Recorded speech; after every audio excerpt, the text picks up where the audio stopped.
Hopefully you're not taking sports science lessons from LaVar Ball, but if you are, we're going to take a look at his latest advertisement about this weightlifting equipment and point out a couple of very important errors in what he's saying. Welcome back, everybody. I'm Dr. Brian Sutterer. My goal in this channel is to help teach you about the medical side of the sports world, and sometimes that means debunking things that we see on social media that are advertised as sort of fact regarding sports science. And the latest comes from this advertising piece with LaVar Ball. Well, let's take a look at what he's saying and break down some of the key important errors as it comes to just sports science and sports medicine. Hey, you got guys that can bench press 400 pounds, 300 pounds, but hey, they can't do 2 pull-ups. This is the real deal right here. I will agree with the first thing that LaVar says here and how he's highlighting the importance of having good strength with controlling your body weight. There's different muscles that are going to be worked whenever you're doing something like a pull-up, where you have to fire different muscles that might be a little bit neglected when you're doing something more stationary like a rigid bar bench press. So I will say we're starting off positive. I agree with what LaVar is saying in the importance of doing body weight type of exercises, or at least having diversity in the type of exercises you do, because it's going to work different muscles that might be neglected if all you do are heavy things like squats and bench press. So that is nice that we're encouraging some body weight activities. You get the horizontal bar, your pull-up bar. We get your your dip bar right here, and then we also got to get your push-up bar. Now, if you want to get a jump on that strength training, this is what you got to put in your yard. Go to Triple B Fabrication, and my guy will hook these up for you for $18.50. Okay, real quick here. I actually went to Triple B Fabrication.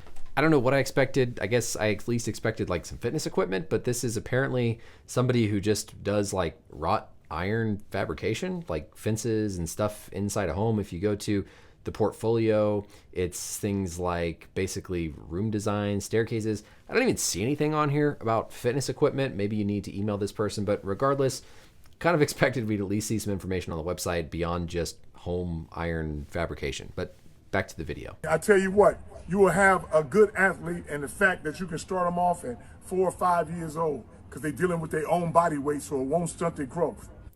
This is a big misconception, and the first thing that I want to highlight is that weightlifting at a young age will stunt your growth. This is completely false. There's no evidence that weightlifting in a safe way at a young age is going to affect a child's growth. Where this probably originates is the fact that whenever kids are young, we have open growth plates. The growth plates are the areas of the bone where our bones are growing and expanding. And when most kids have a fracture, the fracture typically involves the area of the growth plate. And if you have a specific type of fracture that's severe enough involving a growth plate, you can affect growth. But that means that you've had some injury, you've been doing something incorrectly, you've had some trauma that caused a fracture in an area that will stunt your growth.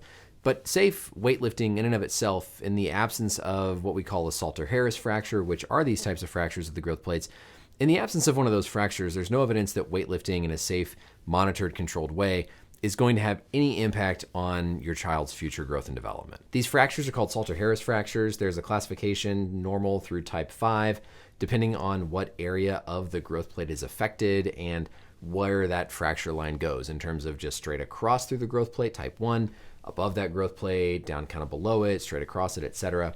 Salter-Harris classification, yes, a fracture of the growth plate, if it occurs, can affect your growth, but in the absence of that, weightlifting is not bad. Called isometrics. Get this set up if you want to invest in myth number 2, if you want to be stronger. These are not isometrics, okay? If we look at what they're doing here, a pull-up, pounds, 300. A pull-up is not isometric, okay? Iso means same, metric means length. So isometric means same length. An isometric exercise, for example, with the legs would be doing a wall sit, where you're sitting stationary against the wall, you're not moving, you're not changing the length of the muscle. Here, when somebody is doing a pull-up, they are changing the length of the muscle. As he goes up and down, the biceps length is changing, so this is not at all an isometric exercise. Now, doing a plank would be an isometric exercise if you're just holding stationary, but a pull-up and a dip are not isometric. The other types of exercises, and maybe what he's referring to, so isotonic, iso meaning same again, tonic meaning tone, so same tone, same resistance in the muscle.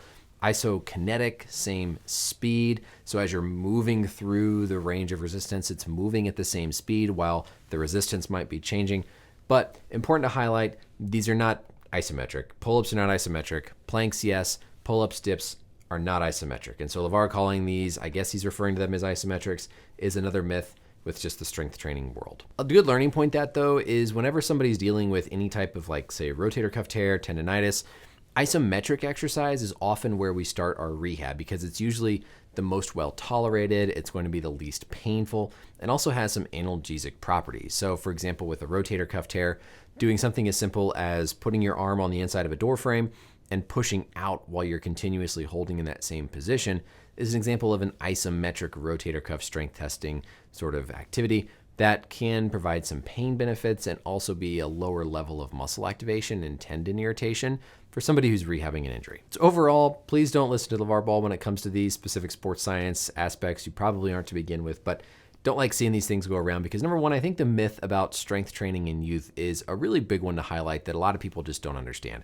Again, if you're doing it in a safe, monitored, supervised way, there's no evidence that it's going to stunt your growth or have a negative impact. Now, if you have some accident, you break a bone, you have one of these growth plate fractures, then sure, it could, but that's separate from just weightlifting in and of itself. So that's it for the video, everybody. Maybe you learned something here. Hopefully you already knew these things and it was something that you didn't need to hear from me. But thank you as always for watching. Let me know any questions or comments down below, and I'll see you in the next video.